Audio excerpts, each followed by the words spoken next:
with the lights out. It's less dangerous. Here we are now.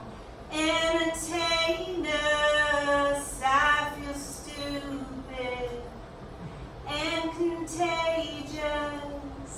Here we are now. Entertain us. 1991 found me walking the line between cheerleading captain and Kurt Cobain. Every mother's nightmare. I was feisty, loud, and full of teenage angst. I mean, I loved my mom and I respected her, but her optimistic insight into my teenage feelings had me painting a line right over all of her good advice.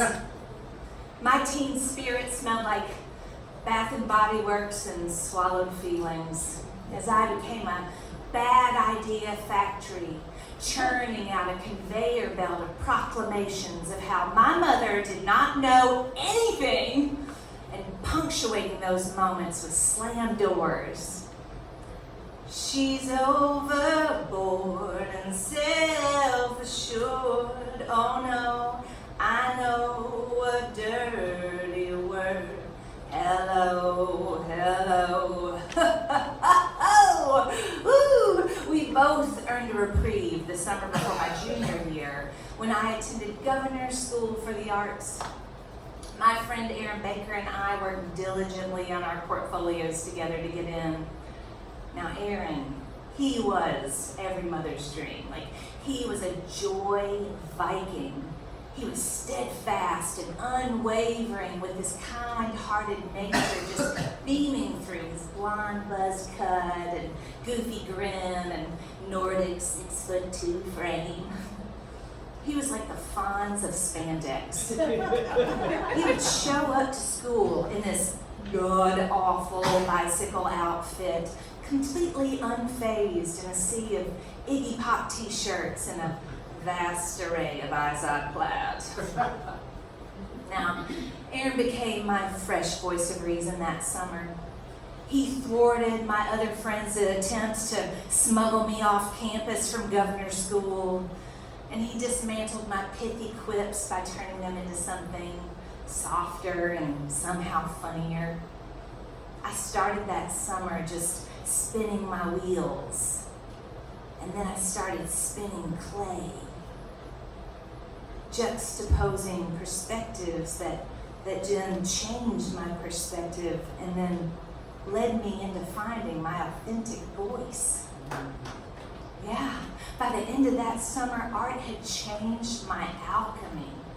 I mean, genuine hints of enthusiasm started to dull my sharp edges of smartassery. And Aaron and I started our junior year back full of a zest of empowerment that could not be dampened by the dog days of Tennessee humidity. And then on a crisp fall day in October, when the wind starts to break through your windbreaker, I stopped in to offer Aaron a ride home from school, but his mom had beat me to it. She was already on her way. Later that evening, picking through some leftovers in the fridge, my phone rang. And staring into some chicken salad, a friend told me Aaron was dead. His mother had lost her grip on her mental faculties and had orchestrated a plan to take both of her sons' lives and burn the house down and then take her own. Hello, hello, how low, hello. The next day at school, the halls were painfully silent. And really a collective pause went through the entire community. When the news stories had moved on, we were all just left to sweep up our own ashes. And Aaron's dad invited a handful of friends over to sort through some of his belongings and take some artwork that we might be able to remember him by. As everyone just grappled with trying to figure out why it had happened in the first place.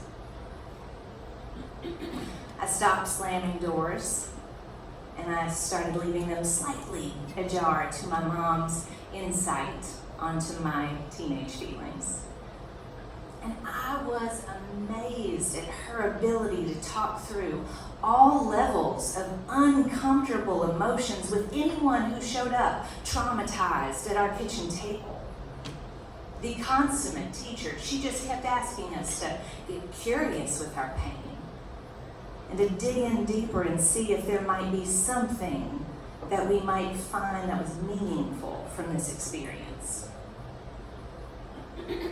Thanks to her digging in, I think of that summer and the days that unraveled after it with a mix of profound loss and fortitude.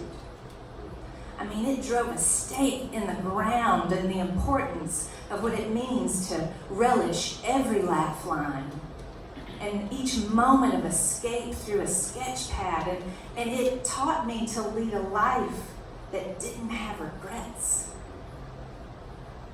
And our world can change in the least appreciated ways sometimes. And I find that we learn our deepest lessons from one another in the slightest of moments. I carry Aaron not in the artwork that his dad gave me, but in the corners of life that encourage me to smile at strangers and wear goofy outfits and live out the wild acts of my imagination. Aaron continues to teach me over 20 years later that art matters, and that being pure joy for others is a gift, and that holding our broken pieces up for others to share can make us feel more resilient in our shared brokenness. Now, I still get a little feisty from time to time, and if yes, Tony, he'll tell you I slam a door or two. Holy Ghost. But I pause before I pick up my paintbrush in hopes that I might draw a bridge rather than paint a dividing line. Thank you.